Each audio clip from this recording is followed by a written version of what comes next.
yesterday we had a session where basically one of the main statements was there won't be cut up, there won't be sustainable agri-food system transformation in Africa without irrigation. And today we're going a step further where we are trying to talk about how should that irrigation look like, what information do we need, and what's missing to make irrigation grow and become sustainable on the continent. This slide just shows why there's a long way to go. You can see the share of irrigated area in sub-Saharan Africa is extremely low. It's a little bit higher in North Africa and West Asia, but it remains very low in sub-Saharan Africa.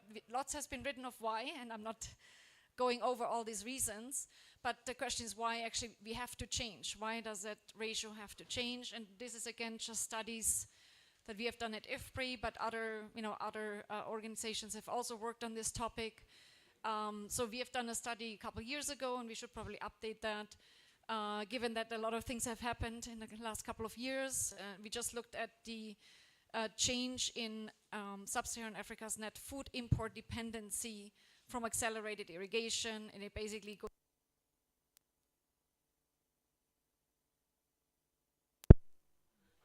It's fine, I can talk without it, but the mic also disappears.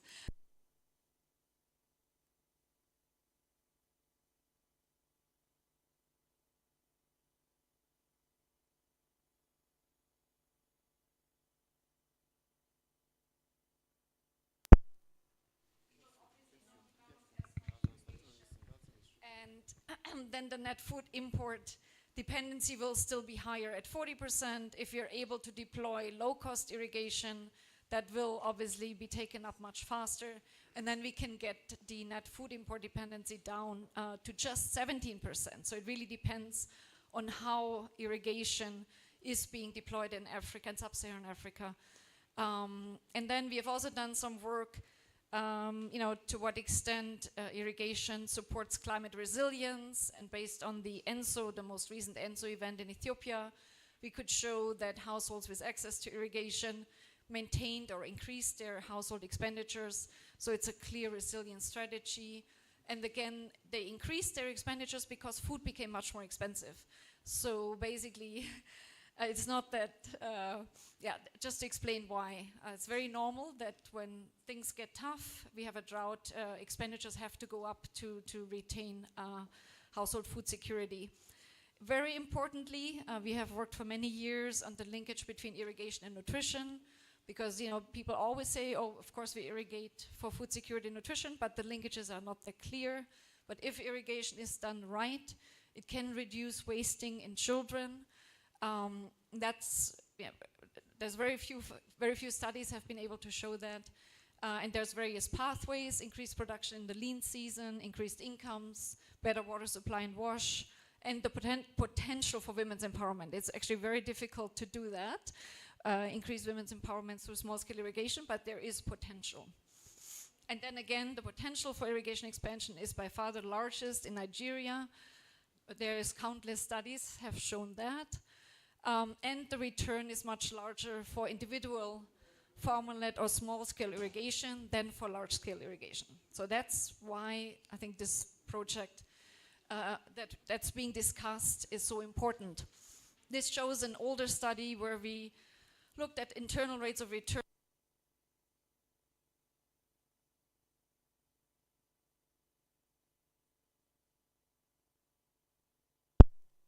A lot of potential. In fact, again, if we look at country potential, it's the largest potential. But again, the low-cost, small-scale irrigation has the highest internal rate of return. And then also, Nigeria, obviously this study that I've shown is 10, 15 years old. But why is this more important now than ever before? Because we have extremely high inflation in the country. Food inflation accounts for most of the total inflation in this country, and so why is food so expensive?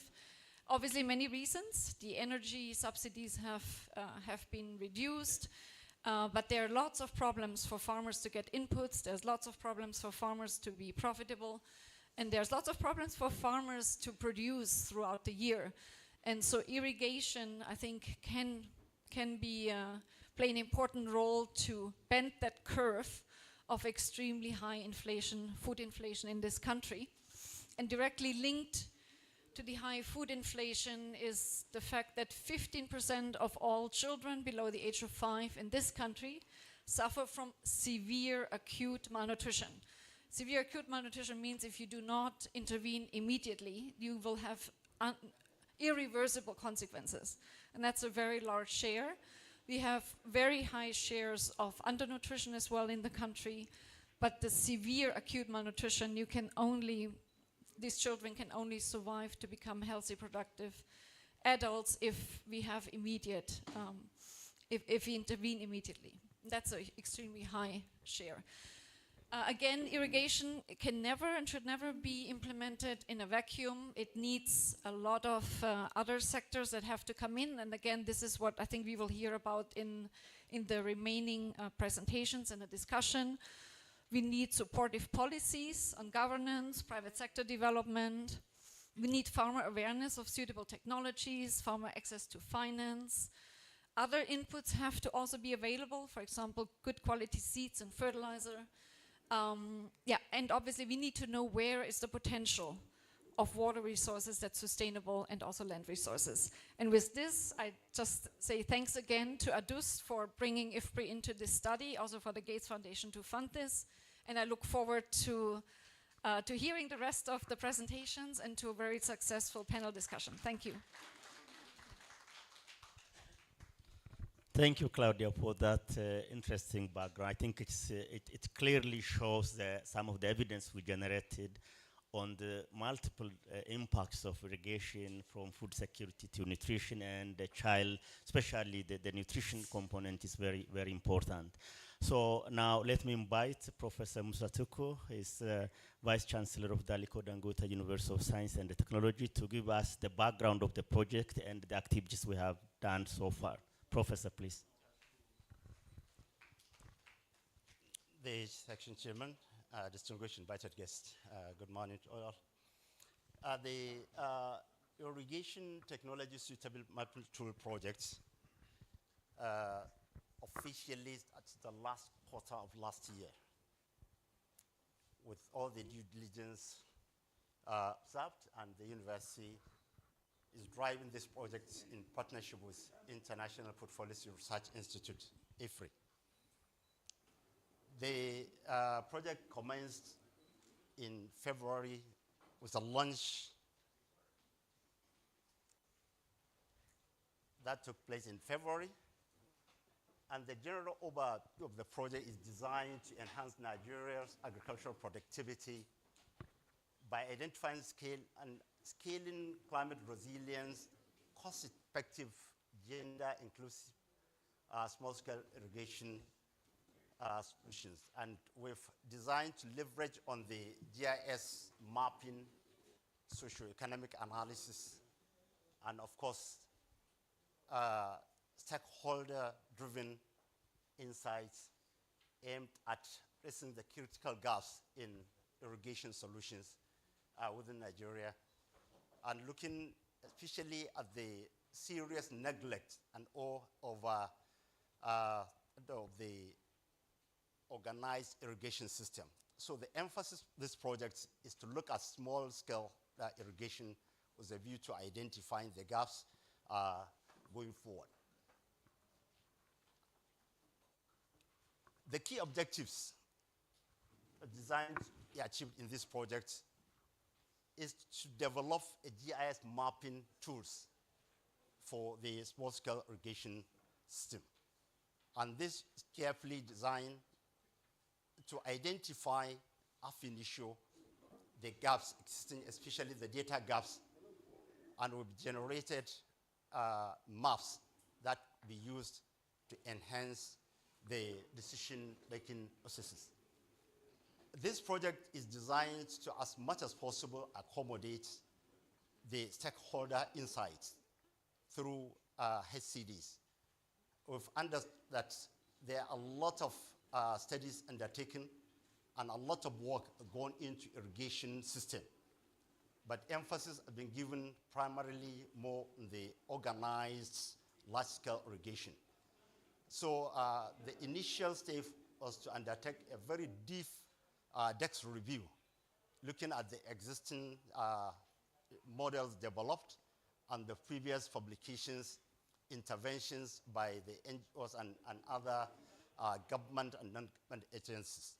And that led to the identification of critical stakeholders that are going to be engaged for these projects. And also, we've also factored in issue of gender as much as possible. We've addressed gender constraint while designing all the tools, and also the overall output is to enhance and to foster sustainable capacity building appropriate. Now, as initially presented, the project officially commenced in the last quarter of last year with around November, and official program launch was in February, which was so well attended by all the stakeholders, represented by the Honorable Minister of Agriculture, and all the stakeholders at the center, the NIHSA, National Hydrological Agencies, the NIMET, name them, all principal stakeholders in the country that has business around irrigation, water, and agriculture were invited to Kano for this program launch. And immediately after that, we undertook a very rigorous advocacy visits to all the MDAs, especially around Abuja, to introduce the irrigation technology suitable mapping tool projects and to get their buy-in. And as I'm talking to you, we have signed MOUs with NIHSA, we have MOU with NIMET, the use of data and so many other things amongst others. And this was followed by part of the advocacy visit, that is the NIHSA MD in Abuja, where we presented these pamphlets that was shared to you, introducing the project. So already less than 6 months commencement of this project, this is a household name in the country. We've already reached out to that. And also we have interacted with critical government and all the other stakeholders and invited scientists to discuss key areas. This project is was structured to take into consideration two principal areas. The GIS team, in which I will invite Professor Nebe Guleta, heading the GIS team, and Professor Abba Aminu, who is a professor of agricultural economics, leading that, because we want to factor in all issues around that in the tool. Immediately, okay, sorry. Now, as presented earlier, we have designed to use the HCD. And the HCD, because we want stakeholder-centered program. So we have interacted with the stakeholders in Kano, representing the entire north, where participants were drawn from across the country. So the first one was in Kano. That one is the Kano HCD. And we developed a comprehensive manual and also conducted successful workshops in Oyo for the southern participants. And principally in each of these categories, we had 3 respondents: the governments, all the MDAs, ministries, departments, agencies that have business with irrigation were invited to discuss, and also the financial institutions that are supporting. We've carefully selected all banks that invest more in agriculture, agribusiness, in irrigation, and invited them, as well as the service providers, suppliers of irrigation equipments, especially looking more into solar-powered and the modern technologies in irrigation. So we've done that. This is Kano HCD, that is Oyo, that was concluded last week. Program achieved so far. We've so far succeeded in generating a criteria and sub-criteria for the suitability mapping. In some of the presentations yesterday, you could see a lot of gaff. Of course, attempts were made to generate similar tools for decision making, but most of the tools could not factor in some critical issues that would enable for the data. So in our own, we are working to see how we can factor in the socio-economic, the yield data, the type of crop grown across the country, and also looking beyond the geography. We're looking at the geology to also factor in slope and the other parameters in this. I'm sure Nabil, when he comes, he will go a little deeper into how we define the criteria and sub-criteria for, and already initial, as we're speaking with you, we've already generated some base maps that gives us very serious issues. Some revelations are coming up indicating the upper expectations. I will skip this. I will invite him to come and give. This present groundwater potentials for Kano, just a case study, indicating a very huge potential for irrigated agriculture using small-scale irrigation in Kano region. I don't know, I'm sure I'm surrounded by people from Hadith Jama'ari and all the guys there who invest that multi-billion naira building dams and, challenging this water. If proportion of this money would have been invested in small-scale irrigation, the smallholder farmers would have more to celebrate.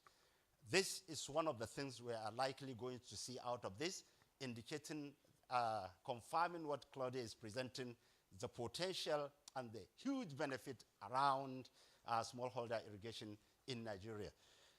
Of course, major basins, and all this has some things when it comes to this. Let me just skip that.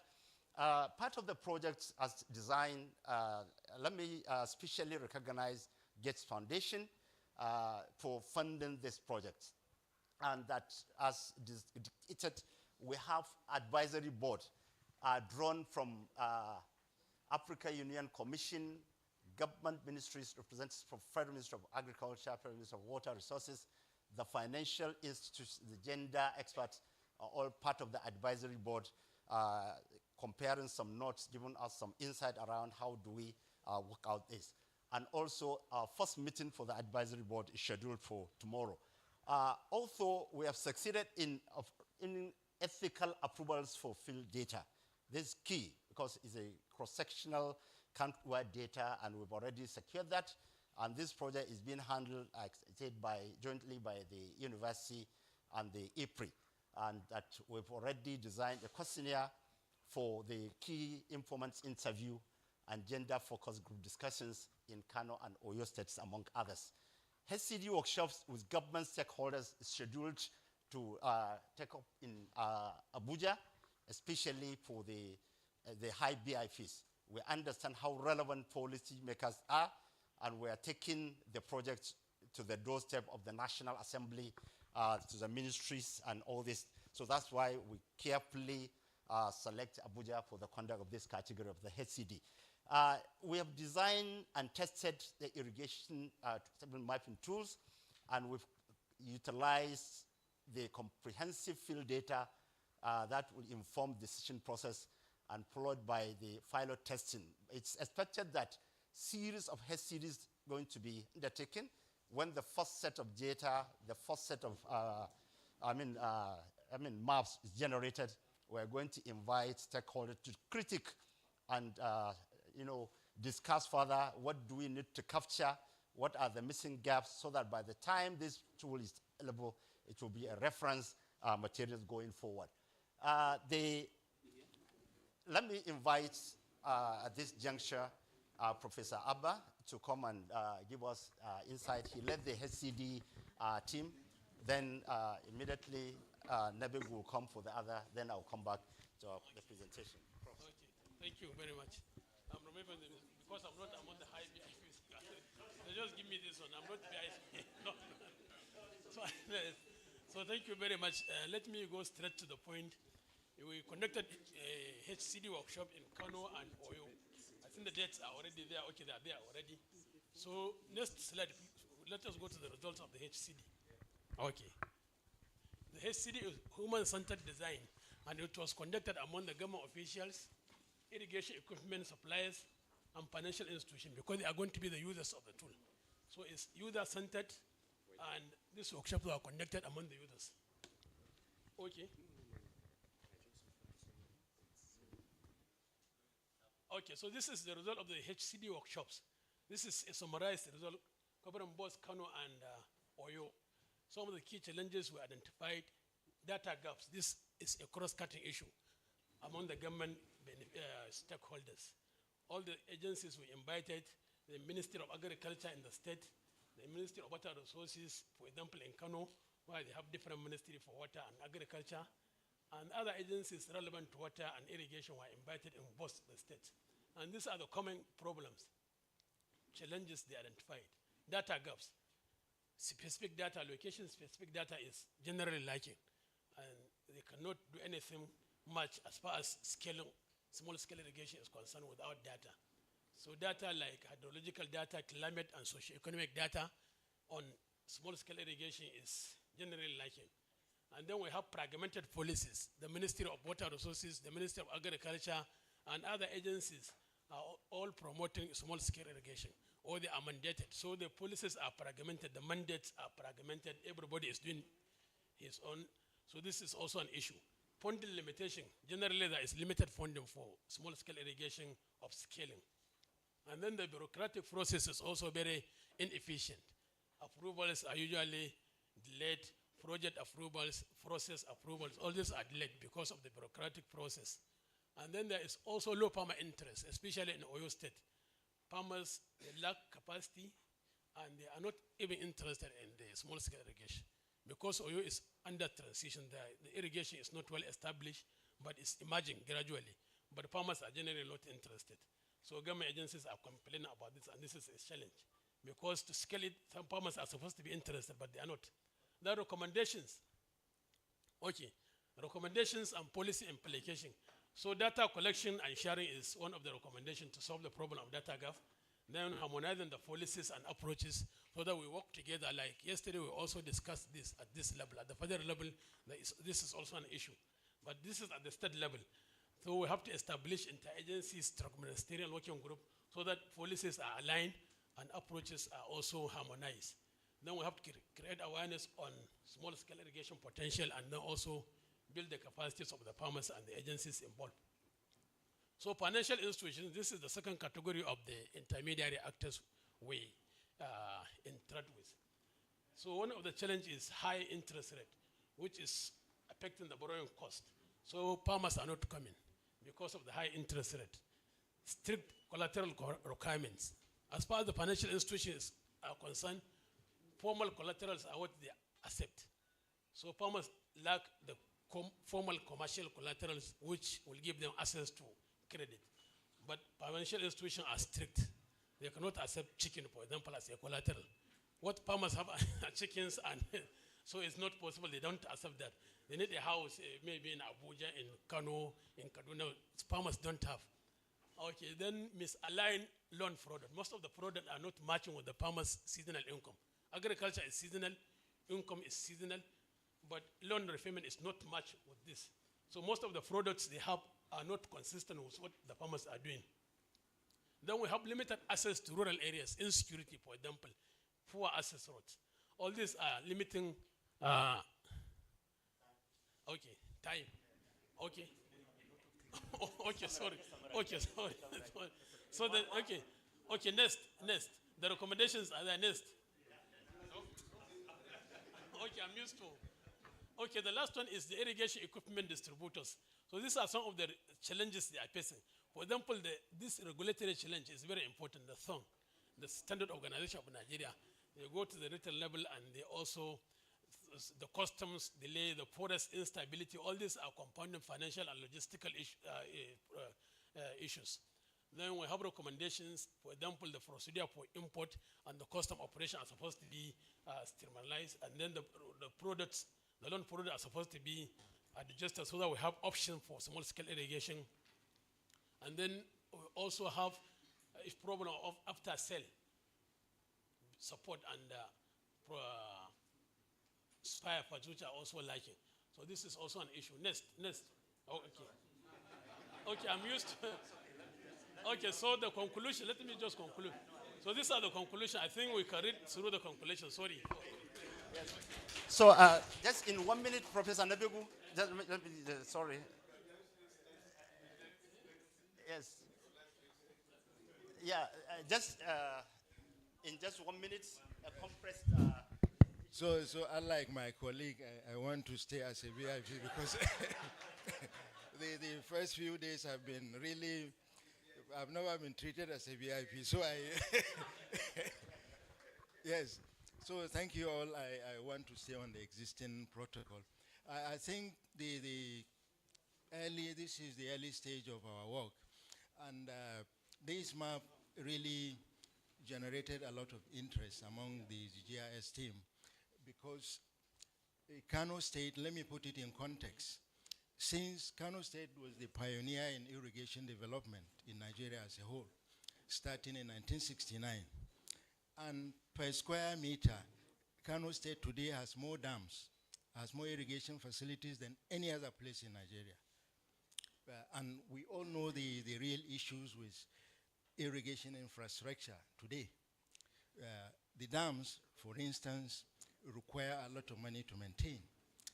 And I wish the director from the Ministry of Water Resources were here, because categorically I can say it, that nobody today can tell you how much water is stored in the dams. Nobody knows. And in recent years in Kano, for example, there are other developments that are taking place that are making the large-scale irrigation purely unsustainable. For example, with my colleague, we are working on the Kano State Urban Water Rehabilitation Project. Water for the municipal use, it may look small, but the projection is that Kano State needs 500 million liters of water daily. Now, it may look small compared with the assumed reservoir capacity, because in reality, like I said, nobody knows how much water is in the facilities. There are also several other issues associated with the irrigation. For instance, today, more farmers are taking water from the irrigation project outside the project. The Hadith Jamare will say they are stealing water.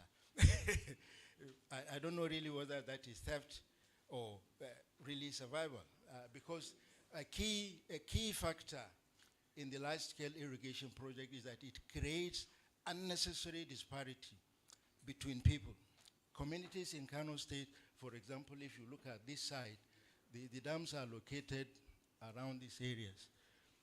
The resources is for the state as a whole, but only small communities within the irrigation project are benefiting.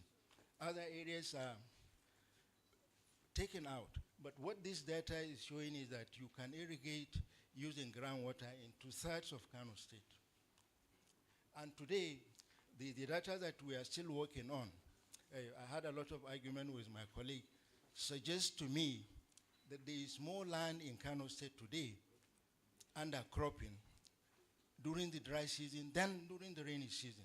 And the reason is very obvious. Today, agriculture, rain-fed, is unreliable, it's risky, and the local farmers, we assume they are stupid, but they are not. They are not. They know the losses, and the kind of information we give, the climatic information, is to me useless. Because we have been hammering, the NIMET prediction is telling you there will be less rainfall this year. Yes, there will be flooding, but it doesn't tell you where, where the flood is going to come. So the farmers, because they are smart, they stay out of it and wait for the dry season when they can have more control on the water resources. So the point here is that this early stage is really telling us that it is quite possible to really mobilize the local farmers by developing facilities at the localities using groundwater. And this will mean that today Kano State has a population, again disputed, 25 to 30 million. So more than 50 million farmers can easily be involved in this. So thank you very much. Well, just last one follow up to this. Okay. Okay. I'm sorry, I have to stop it because we need to hear more from the participants. No, sorry. Okay. Yeah, sorry, I'm sorry, really. So I think the map, that map, the groundwater map is, I think, a very good insight.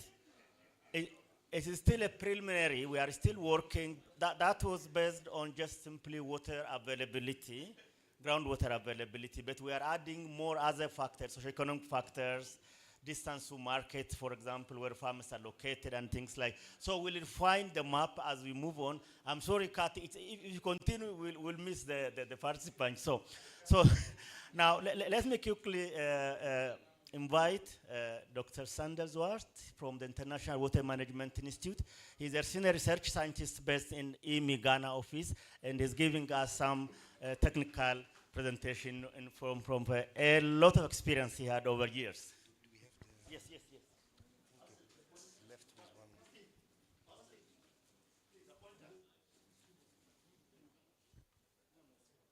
No, the prof took it. There it is. Okay, thank you very much. As you can see, I've turned my card. I will show it very shortly. I'm just a simple delegate. But I think I have some interesting things for you to tell. So I will be talking a bit about the work that we do at IWMI, the International Water Management Institute. I think yesterday you've heard quite a bit about us. We are one of the sister organizations of IFPRI, also working in the field of water management. So I'm taking you through a work that we are doing in Ghana. And actually, the work that has been, the introduction that has been given by Dr. Ringler and Professors Dangote and Abba, that links very well to the work that we are doing. Actually, it's also one of our inputs, in our service that we are developing. So it's very much about, where can we invest in irrigation? And that has been outlined, and that project is ongoing, and that is very important. So knowing where is important, but also what you can use to irrigate and how you can finance those solutions. So this is really about that next step on how can you bring the irrigation bundled with finance opportunities to the smallholder farmers using those maps on the irrigation suitability. We're doing that work in Ghana with Farmerline, which is it's an enterprise, it's a social enterprise, it's a bit of gray area, but they are linked to many farmers in Ghana. And we approached them and we said, we have some interesting work ongoing on irrigation, or the suitability mapping that we are doing. We have all kinds of models, to select the right irrigation technologies. And that is actually something that we want to develop as a service. But we don't want to develop that as IMI. We are not for profit. We can't host it. But we do have the knowledge, and we can help you in a co-design, co-development process to bring, to introduce those solutions into the services that you're already offering. Farmline is doing this, is linked to farmers through the 399 number that you can dial.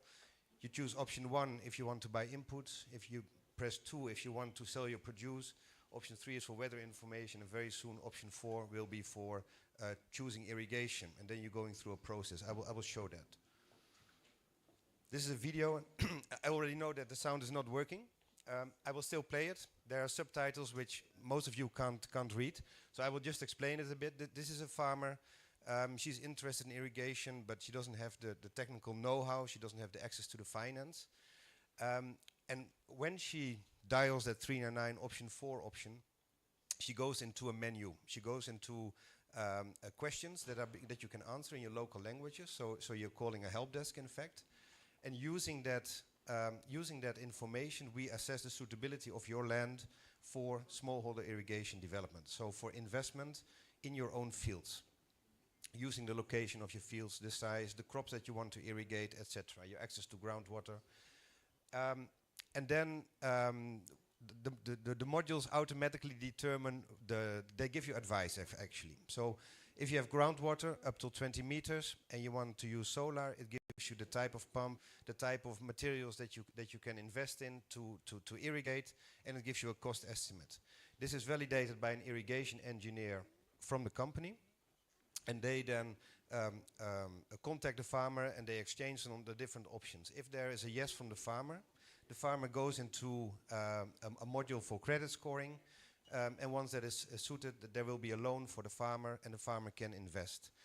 Farmerline is an intermediary, so they work with multiple companies. They get the quotes and they select the best quote for the farmer to be used. Generates an automated irrigation Oh wow, we even have sound today. A tailored irrigation solution for each farmer It's that just 1 includes minute, so recommendations it'll of be short. equipment It'll be and short. direct supply links.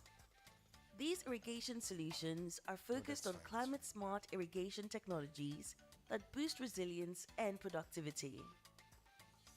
Together with the farmer, we choose the preferred irrigation option and discuss the financing solutions that we offer. IrriLine will finally follow up with the suppliers, make sure the equipment is installed, and ensure there is a maintenance plan for the system. Ndaba min niya irrigation pumpong on panyere damar swangsarma kan kwar wuna na shani damar pahrama panya ya kan dama nyama pahya kan ya kan so palge. IrriLine, making sustainable irrigation accessible for all.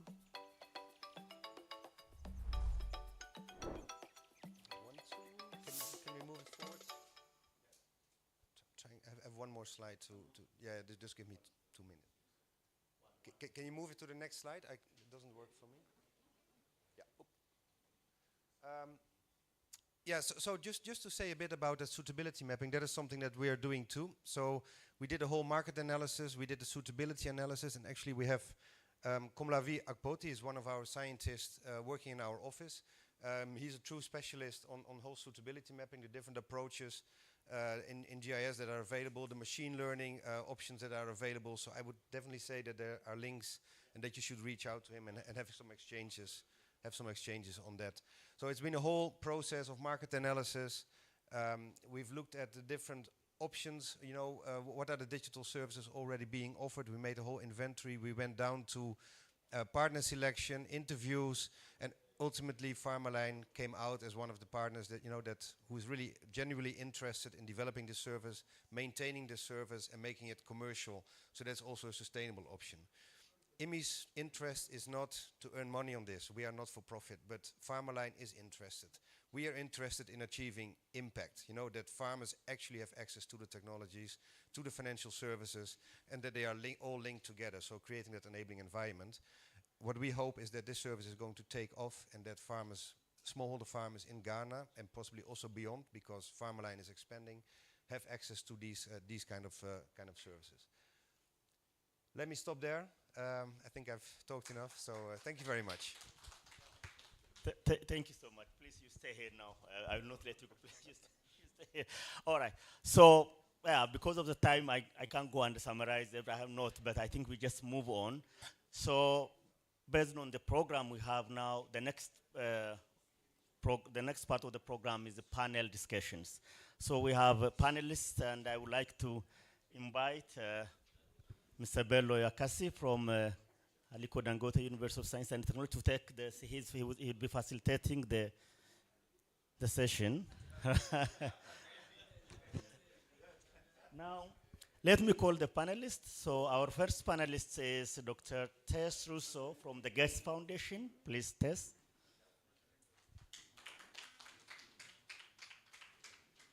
Next, we have Zira Joshua from the Sterling Bank.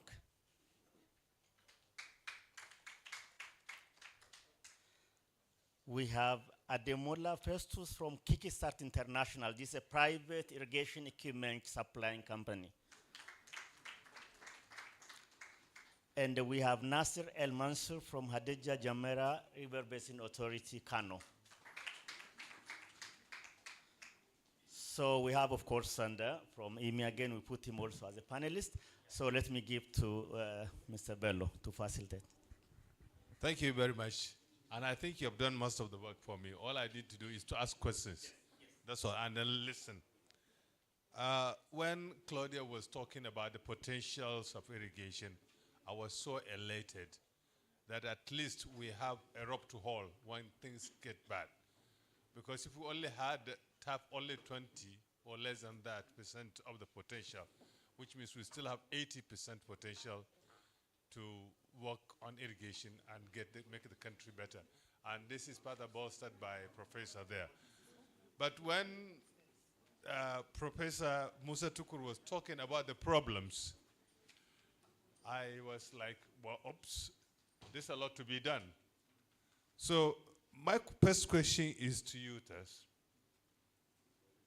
What do you think, first of all, what are the donor organizations doing to ensure that we tap these potentialities? And do you think at the moment they are adequate?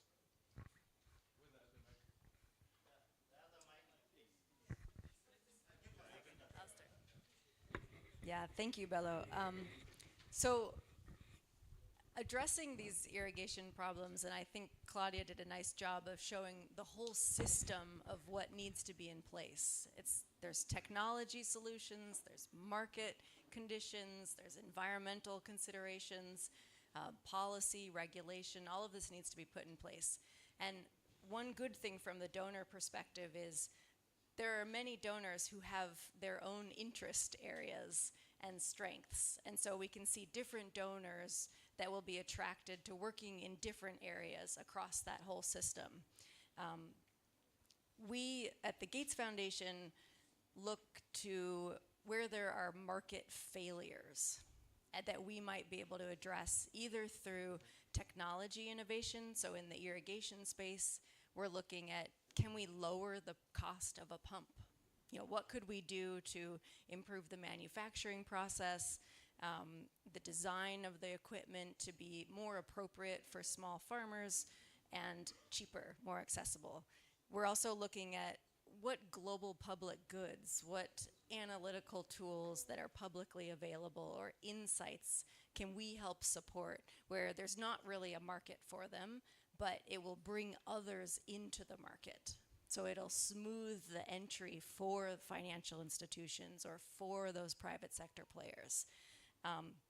Those are just two examples of I think where donors can play a role where they're not expecting anything back, but we really want to, I would say, reduce the friction in the system. What can we do to help things work a little more smoothly?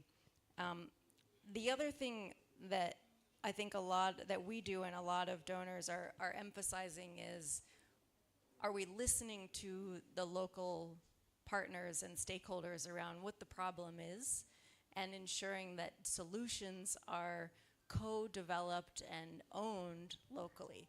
And so one piece of this project that I'm really excited about is this human-centered design process where they're bringing in the users of this tool and saying, what do you really want? What do you need? Where are your challenges? So that when they design a tool, it doesn't just sit on a shelf somewhere or in some corner of the internet that never gets used, but it's actually something valuable to these users.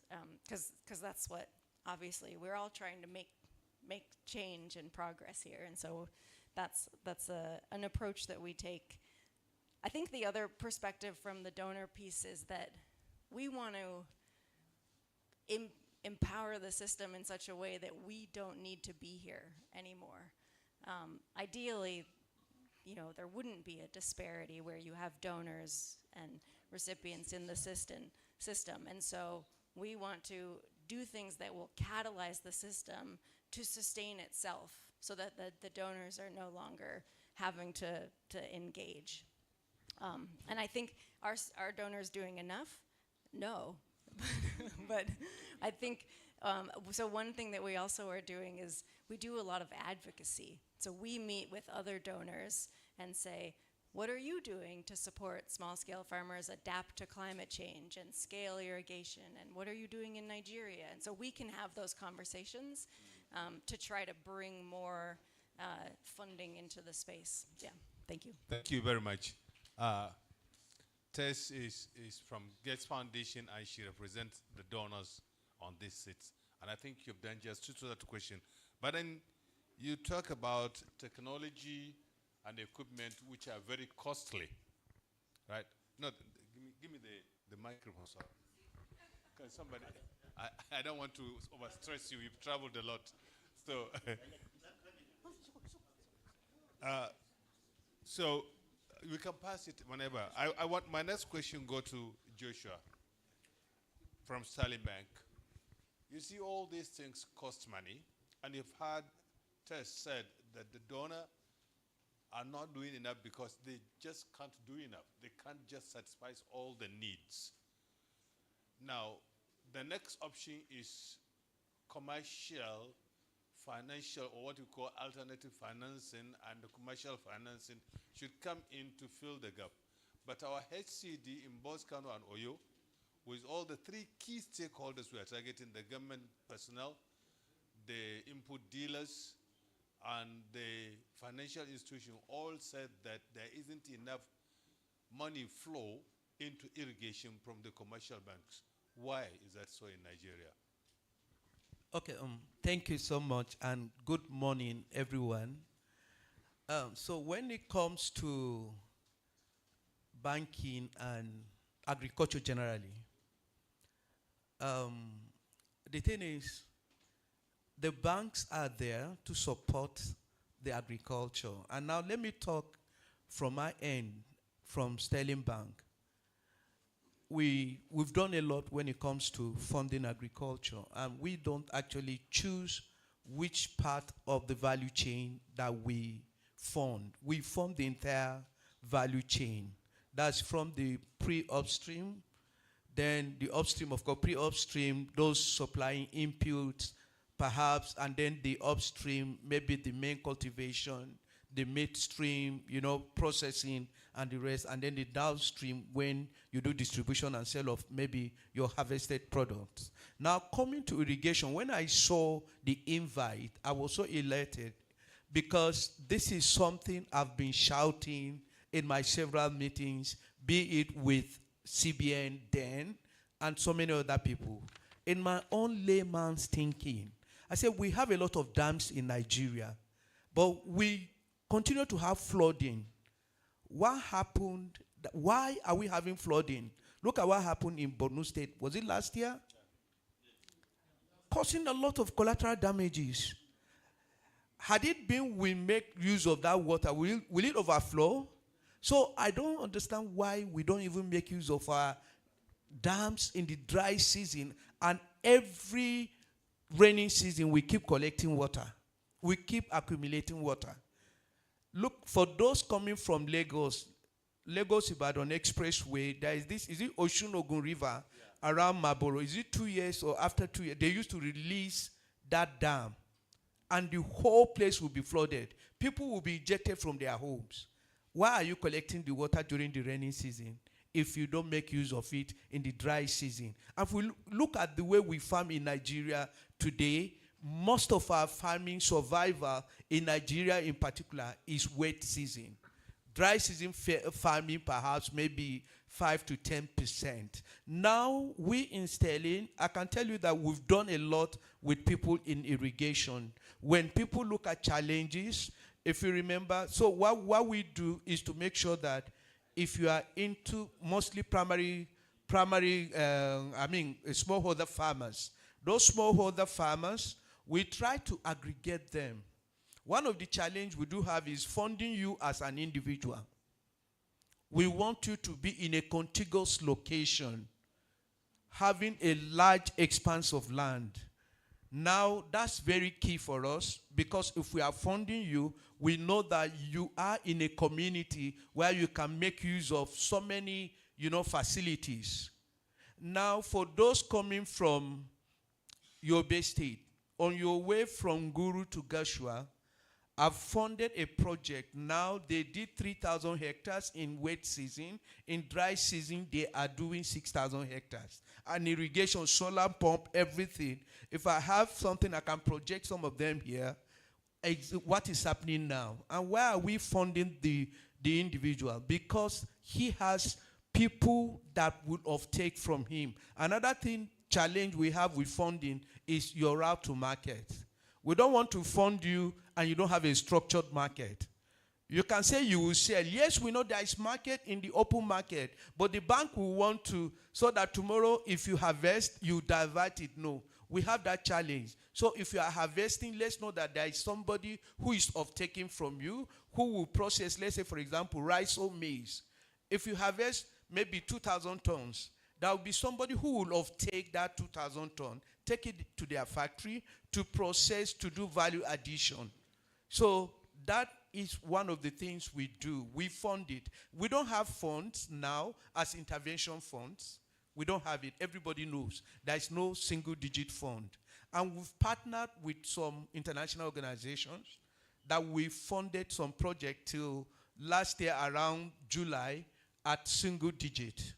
And we are already renewing our contract to see how we can fund. But there are other funding activities, funding that are coming in at less than 20% for this kind of activities. So another challenge is technical know-how, the knowledge. Does the farmer know how to operate these things? So we work with people again to build their capacities to ensure that we fund it. So funding on commercial interest rate, as at today, the MPR is, I think, 27.75%. So, and then the bank is expected to have a spread of minimum of 7 to 11%. And that's why if you go to any bank, they will tell you is it 35 or 36% as at today. But for me, really, this is on the high side. But if the farmers, I will continue to say it, if a farmer will look at his economics of production, EOP, for planting 1 hectare of rice, that farmer can make money even if it is 37. You know why? We don't obey the good agronomic practices. When we say we should apply maybe like 5 bags of NPK to a hectare, we keep applying less than, and we won't get the output as expected. Adhering to this thing is very important. Maybe I'll make other comments later. Thank you. Thank you very much. Thank you. I think I caught you somewhere. You're trying to avoid policies in this country, and I think I got you, because the banks are governed by a number of policies, and these policies are determined to provide the bank good environment to operate, at the same time check their excesses. I had it on authority that one of the major issues is the cost of capital, which we discussed very well. Let me go to El Mansour. Talk to us about policies that restrict the use of innovation and irrigation infrastructure in spite of its potential. What is obtained now, and is there any chance to improve the situation? Thank you. Good morning, all. Actually, whoever knows the situation of the country here in Nigeria, we have, if not more than excellent policies on ground, but the implementation. And also the budgetary allocations are very poor. So no matter the integrity of any policy on ground, if these 2 items are missing, I think it is going under the drain. So actually we have the policies, but the implementation, because of our poor budgetary allocations and also nonchalant attitude towards our what do you call it, towards our change in policies again. Any regime will come with its own policy. For example, the former regime has its own policy on irrigation, and now it has been changed. So these inconsistencies in policy changing, I don't see we have the problem there, where that the policies are not consistent. Yeah, but then again, you deal with the large-scale project irrigation, the river basins generally, and I know you are representing the river basins across the country, because you're coming from Hadi Jama'ari River Basin. Why is it that for so long we haven't had an articulated plan for small-scale irrigation? Or is there one on the ground that we need to know? because the focus of this meeting is to see how best we can raise the level of small-scale irrigation in Nigeria. I can say many countries, not only Nigeria, have specific policies and also have specific frameworks, also have initiative targeting both the large irrigation and the small-scale irrigation. But in the context of river basin development authorities, we also do have that one. We have almost 6 points to outline these policies and whatever. We have the first one, the Integrated Water Resource Management, the IWRM. On this one, the RBDS adopt the RM principles. And also, this includes promoting small-scale irrigation to support local agriculture while ensuring sustainable water use. The second one is the investment and funding programs. My colleague here from the Center has already talked about it, and the donor agency also talking about it. Some authorities also develop funding programs to finance small-scale irrigation projects. This may include grants from the donor agencies. Also, the low-interest loans, thanks to Sterling Bank, they have a single-digit loan interest facility. Or subsidies to farmers to invest in irrigation infrastructure and technology also. Then the third one is technical support and capacity building. And the context of river basin development authorities, we support the farmers through training and also workshop. The farmers are laymen, maybe from 0 point, then we just upgrade them to give them technical know-how on the potentiality of the irrigation facilities. In the context of some people just go into irrigation just uphead. So thereby they don't know the technical know-how and the procedures which are supposed to be followed to get a kind of a bumper harvest and a safe irrigation practice. So the river basin at the planning stage, usually we carry out investigations. So whenever there is going to be a potential area, not only a potential area, we have to sensitize the farmers. Is that, even if the potentiality is there, is it sustainable? Because the issue of flooding is what we have problem with, to do with the context of small irrigation. You go to small irrigation, but later, because of the poor, weather focus and whatever, let me call it poor, because sometimes you have a contradicting, announcement. They'll say tomorrow to rain, and you see a 40 degrees centigrade sunshine. So you understand, as we say now, we should not rain, that you have a whole week rain. So this inconsistency in weather forecast also hinders also that framework again. Thank you. You talk about the policies and the enabling environment. These policies are targeted towards the stakeholders who use them. I'd like to ask Ademola, who is a private sector, who really is someone who is supposed to be getting the benefit of these policies.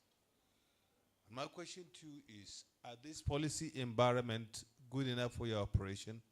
If they're not, what are the constraints? And what would you suggest we do to ensure that we are able to operate as a service provider into the small-scale irrigation system? Thank you very much. Good morning once again. From Kickstart International, which is more or less like a private sector driven. We have quite some challenges, but then the earlier we go about it, the better. And there is a research that says agriculture is 80% water. So without the water component of it, it becomes extremely difficult for you to have a bumpy harvest. Again, dry season farming could be the best form of farming because at that particular period of time, there's a lot of reduction in pest and disease. And then you are able to get the volume of water directly to your plant as against rainwater. Some of the challenges we face, maybe in Nigeria as a whole, is in terms of importation, the amount you paid for import duty and the likes are so much skyrocketing. And then at the end of the day, this will have to fall back on the consumers, which are the smallholder farmers. And so it becomes very difficult for you to reduce cost. You have to increase the cost. And how many smallholder farmers are able to buy this pump at that particular point? So the best way to go is, okay, having conversation with the government where we could see, okay, government is giving maybe a 50% discount and farmers can actually pick up this pump. Again, we've been having a lot of issues around training. From the private sector, we do lots of training support to these farmers. But from the government side of it, in terms of extension agents, when I was still a small boy years back, you see those extension agents moving from one town to the other, but now they are nowhere to be found. And so in terms of training these farmers on water management, in terms of training them on the best approach to irrigation, are a major issue. I remember some times ago, we were having a particular program in Adamawa State. And the program was on introducing drip liners for the smallholder farmers. We gave them the drip liners, we trained them for 3 days. And then after a month when we came back, we discovered all those drip liners have been sold. And so we asked them, and they were like, we're used to flood irrigation. You know, when you flood by irrigation, you know, you cause a lot of damages to your crop. Number one, you're washing away your soil texture from a particular location to the other. Then should in case there are pests and disease from a particular location, you're moving them to other locations. Then should in case you have actually applied fertilizer, you're washing those fertilizer from one location to the other. So we try to see where farmers can actually have a lot of trainings around the best approach to irrigation system in Nigeria. Thank you very much. Thank you very much. I think this really represents the private sector, the environment to operate, ability to sell product in quantity, and ability to mobilize and keep knowledge as part of your marketing strategy. But let me go to Mr. Sander, and I deliberately let you till this gentleman spoke. The reason why I'm coming back to is you've done a lot of work through CGR and IWMI, both in research and in development. And now you have had a mirage of problems and opportunities. What are the specific activities that you think could be done to enhance the performance of small-scale irrigation in general? That's my question to you, sir. Yeah, thank you so much for that question. I also would like to relate it to what has been said here before. And one thing that struck me a bit, that was calling farmers Lee men or Lee women.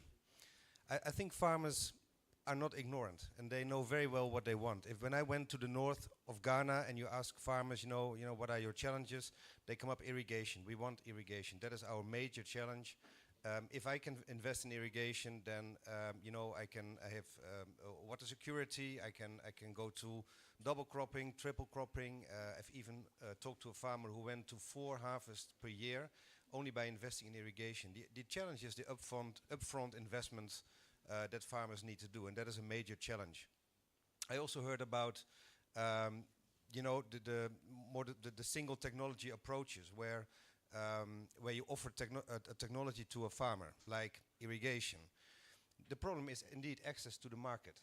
And that's also why we decided to work with this Farmerline company, because they provide that access to the market. They provide the options of getting high quality inputs.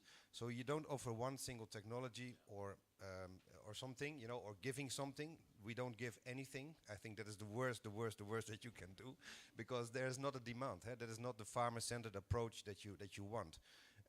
We really focus on the farmers that demand for irrigation. They are the ones calling. They are the ones interested in getting a better future and making those investments. Giving them a loan and then leaving them alone doesn't work. So they also need to be connected to the market. That is what they do through the service of Farmline, for example. So that ensures that once they have produced, they can also sell. I've seen farmers in the north of Ghana in a beautiful field where he had done everything right. He had a cabbage on its field, and it must have been a very delicious cabbage, but he was not harvesting. Asking him, why don't you harvest? He said, there's no one to buy it. Right? Those kind of things is not what you want, of course. And linking them through digital platforms, what is going on a lot in Ghana, not only the company that we work with, but there are many digital companies that you know that fill up that gap of the whole value chain. So they buy through SMS services. The farmers can offer maize to the company. They come and buy it. I have so many sacks. They get the money. It is collected. It is transported to an area where they produce the poultry. Also there, the poultry producers, they are linked to that digital service. And also if you want to sell your eggs or you want to sell your layoffs, also there is a digital marketplace for it. So the whole value chain is digitized, and that you ensure that there is a good opportunity for the farmers to sell for a good price and to make money. So I think those are my points that I want to make. Maybe it's not a specific answer to your question, Yeah, but I wanted to react to this But point. this is okay. This is good. Let me ask my last question to Tess. And I've seen you noting a lot of things. Now, in your presentation, I mean in Claudia's presentation this morning, said if we play it right, we can reduce import by up to 17% in 25 years. That's a good point that we should work towards. But overall, because you have access to so many things through various institutions that you support, do you think we are on the right track to that?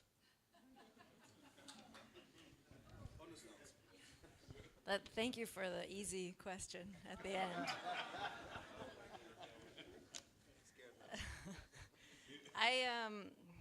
Gosh, are we on the right track? I think we're moving in the right direction. I think we need to go faster. That's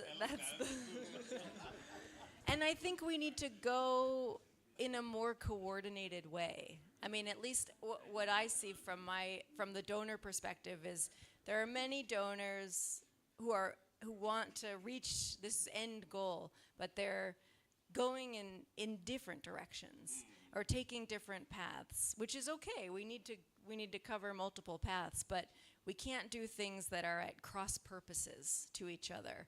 And if maybe 2 or 3 of us work together on the same objective, it would be more efficient.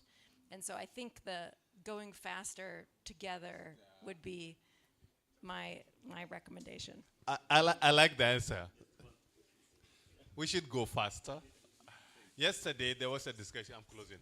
There was a discussion yesterday in one of the forums here, which really dealt with the issue of just race. That there were donors sitting here, and each one is eulogizing his achievement, and somebody asked the question, now if we need all this information from you, is there a one-stop shop that we can get it? And there is none. So yes, coordination is critical, because there is all the data we're complaining is available somewhere, somehow, and we discovered this while we were doing our review for the GIS activity.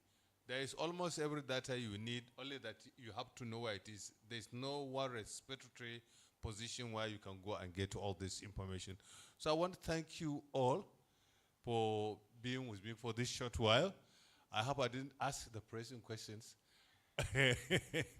But I think we are able to come out with at least those information that the audience might pick and as take away to their programs and projects and businesses and houses and farms to be able to make a better and more informed decision. I thank you very much. Thank you. Now I'm a participant. Yes, questions. Okay, yeah. So we have very short time, I think, but the session is just so interesting, and I think it took a little bit of time during the presentation, but I hope can manage maybe 2 questions. Short, please, just very short.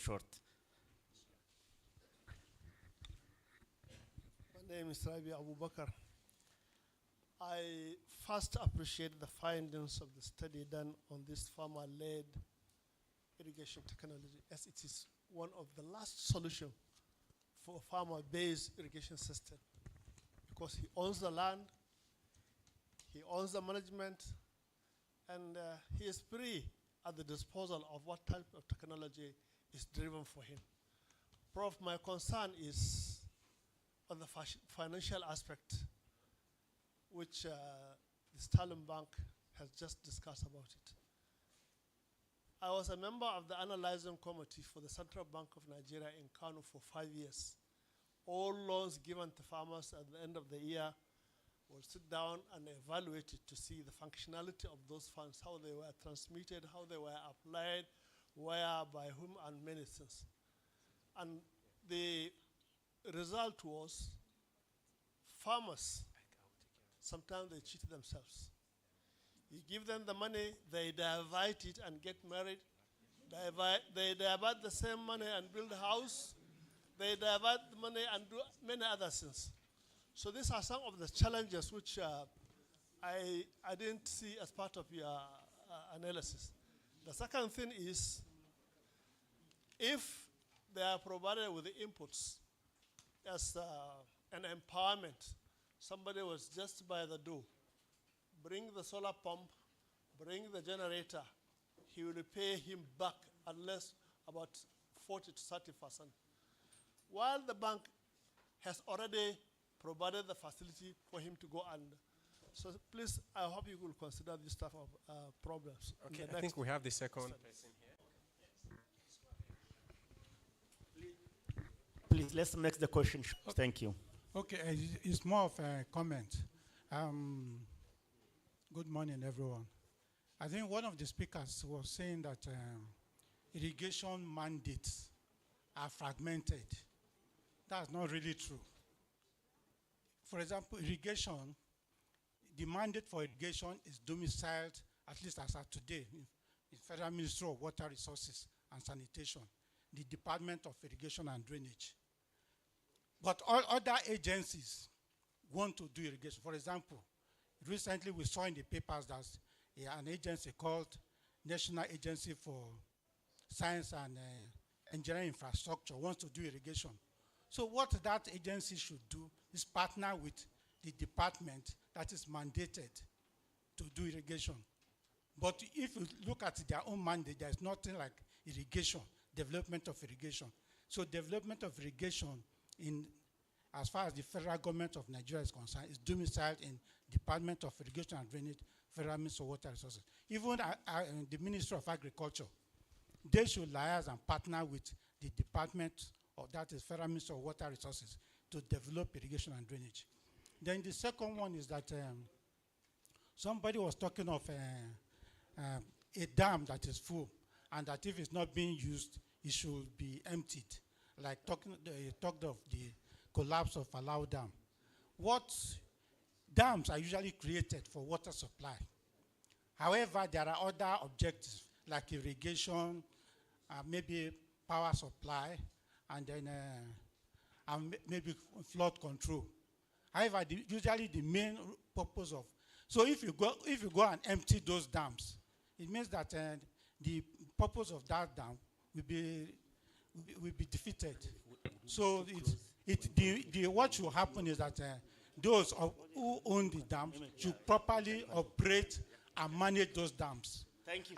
Let's yes. Yes. So I give just only 1 minute because we are just running out of time. Then we have to close. Yes. There's an announcement from the organizer. Please, good morning to you. Please, we want to sanitize the process of meal. I mean, taking a tea break and lunch. Some people just come from everywhere and they invade the place. So now you are going to enter the place with a ticket. The ushers will come in while the session is still going on like this. Then they will ask you to write your name and then they will give you a ticket. It is the ticket that will admit you in. Please. We're sorry, but we need to do this because in the last 2 days, people just come from everywhere and then they enter the place. And so please just understand with us. Thank you very much. Thank you, organizers. Thank you. So, okay, right. So, just a second. Is this room, there is another following, so you can continue for a few more minutes? Yes, this room. Can you continue for another 10 minutes? Yes, you can. Okay. All right, so I get a permission to use the room for another 10 minutes. So, and relax a little bit and I can go. more. All right, so, but let's make to the point. Let's go to the question. Don't explain anything. Just go to the question, please. All right. Yeah. Good morning. Good morning, all. Thank you very much. I'm Engineer Demola Olorunfemi. I'm a friend of the ministry. I've been commissioner in my state for Agric, and I've been president of the Society of Engineers 10 years ago. Now, in response to Engineer Dixon, that just spoke, yes, Nasani does not have the mandate to irrigate, but Nasani is National Agency for Science and Engineering Infrastructure. What they want to do is to develop systems, as in fabricate, design, and all of that. So my advice would be that the ministry, particularly the irrigation department, should go to them. And they have a lot of money. They get 1%. Yeah. They get statutory 1%. Yeah. I was a member of council of Naseni as president, so I know what I'm talking about. They should go to them and find a way to work with them. There's an issue I've mentioned severally. In this conference, there is no single person from Ministry of Agric. And I said it over and over. They said they can't work together. I am surprised. You see, irrigation is about irrigating agriculture. But they're not working together. The minister is not here. Nobody is here. And that is what you find every time. Unless and until the Ministry of Water Resources find a way to work with Ministry of Agric. Otherwise, you stay apart. You're not working for Nigeria. You're just working for yourself. Thank you. Thanks so much. I think we really appreciate that. It's like a repeat of what we actually had well sounded yesterday. We have a written question, please. Sorry, please. One room, please. Okay, let's have. Somebody asked a question on please? the groundwater potential, maybe based on your presentation, and the question is simply, why do we have to irrigate with the depleted groundwater resources instead of the abundant surface water resources in Kano and Oyo State? Is it better to be thinking towards water transfer? That is a question. So I think we can take response to all the questions. And okay, So before we go that question, there is a question to the bank. So let Sterling Bank. Okay, thank you very much. I think from the CBN, Canadian or CBN analyzer, actually I didn't talk so much on what we do in terms of diversion of inputs. We've had that experience. For those of you that know Taraba State, there's a place they call Donga. They do a lot of farming there. I went there. Some of the farmers, 2 of them came and sat before me. You've not repaid my loan. What happened? They say when they gave them the input, they actually sold off the input. They confessed it. They told me they've sold it off. And how do you repay me? They did soybeans, they did rice. They now say we are doing, potato? That once we harvest the potato, we pay the loan. So that diversion is there. Both input and even the produce, the harvested produce, that diversion happens. And we look at all those things. Because monitoring is very key. And these are some of the things we brought in now to monitor. When we give you fund, we make sure there's a monitoring agent. We are working with them. We visit that field. And we travel a lot to make sure that what you are doing the right thing. In terms of fertilizer application, like I said, most of them don't apply as expected. Now, for example, for those of you that are into rice farming, if you want to do 1 hectare of rice, most of the economics of production that we receive for wet season and dry season, per hectare, they will tell you they'll spend between 1 million to 1.5. But in 2015, it's about 210,000 per hectare. Now it's about 1.5 million. Now how much? So per hectare is expected they will get 4 tons. And how much is a ton of paddy rice today? It's between 750 to 800, 900. In fact, at off-season, it goes to about 1.something million.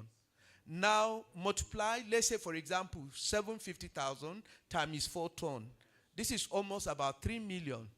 and you are spending 1.5, even plus interest at 36, all in all, you spend about 2 point something million, and you, yeah, plus labor, everything.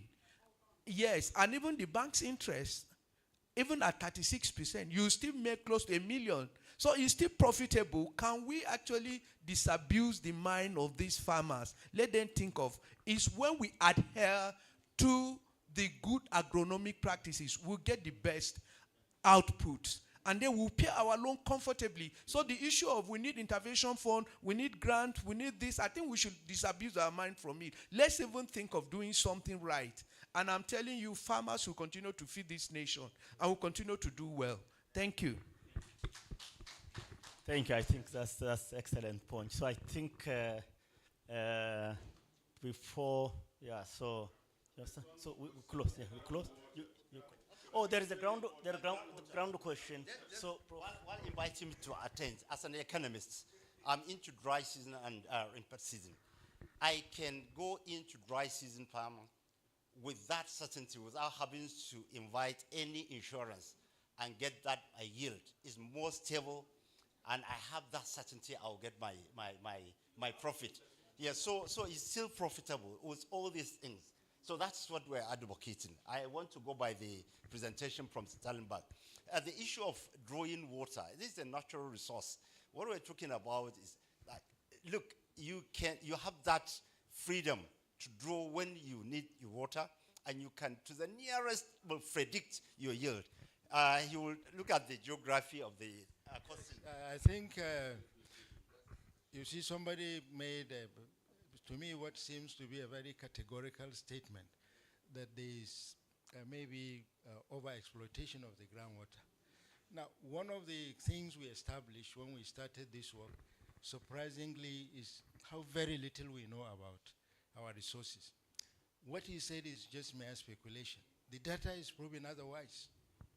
There is actually, yes, there are pockets of where you'll see some depletion, but in general, there is nothing like that.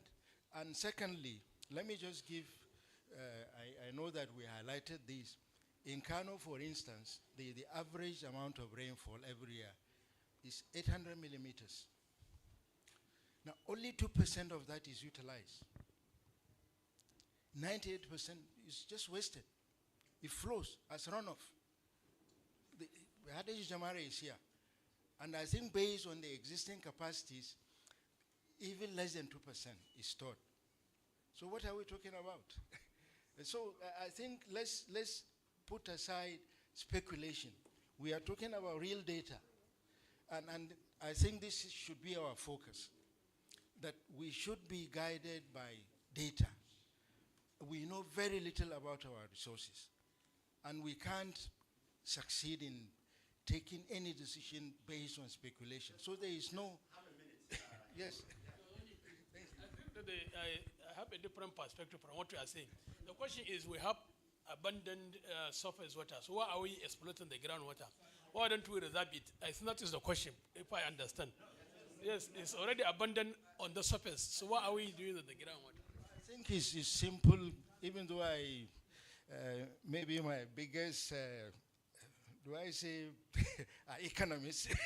So I want to tend for, I think, at least for once with the economists, that you see it makes more sense.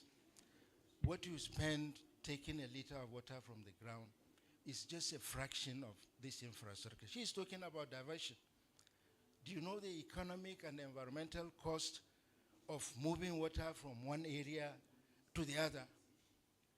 It is so expensive and it's so damaging to the environment. And especially in the scenario of climate change, where things are really changing in a trajectory that we have very little knowledge of. You know, we are in a country where even what we should know, we don't know. And now we are trajecting into a scenario that nobody knows. So the question is simple economics. That even the idea of reserving, what are you reserving underground? We have very little. The data is showing us this is the way to go. That especially if we want to involve as many people as possible. Groundwater is spread all over. Whereas when you divert to a very small area, and it will still compound the same problem. I think we should look at it in that context. Thank you. Thank you so much. I think this is fascinating, but I think we are almost running out of time. So I would like to end the session. So I would invite Claudia and Professor Musa. Yeah, you can. Oh, oh, yeah, okay. All right. Maybe you can also. Yeah, both of times and close. So yeah. Yeah, we're going to have a picture with you, so please don't. Discussion is smallholder farmer. The more you go groundwater, the more you have that spread, and the more that you have that reach. You can reach out to smallholder farmer if you adopt and develop a sustainable smallholder farming through irrigated agriculture. Maury. Thank you very much. Thank you. But I think I was so fascinated with the response that my brother, Professor what? Yeah, the response he gave on the fear. Hello? Sorry. Yeah, I was saying that I was fascinated with the response you gave in terms of the fear we have of groundwater depletion in the country. Yeah, I think that is the way to go. The focus should be on the smallholder. And if it is on the smallholder, the issue of moving water from one area to another, there are a lot of limitations. So we need to abstract from groundwater, and I think we are not depleting. I don't think so. I don't think we have reached that level. So let me thank everybody on behalf of the African Union Commission, at least for pushing smallholder irrigation, because that is our focus. What else do you want me to say? Thank you. Thank you. Thank you. I also just want to say thanks for everyone to come in here. Also, sorry for the people who had to stand. And not all of you were able to make comments, but we have this excellent leading team from Adust, and they're based here, and we will have next some workshops in Abuja. And so we really hope to learn more from everything you're doing, and we hope to share more of the information coming out from this project with all of you. So thanks again for coming, and I'm handing over to the project lead. Thank you. So on behalf of the entire team, let me thank the discussants for coming far and wide, the Commission, the donors, and all the people coming in for this. And I'm inviting finally for the group photograph. Yes. Thank you. Please. Good. Please. Yes. Yes. Good. So please join them. Join them for. No, it's okay.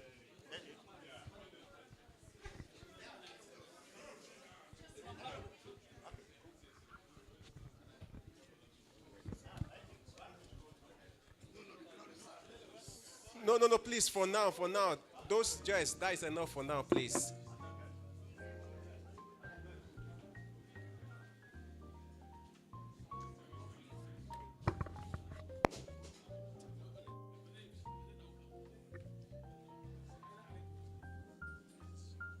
Sorry.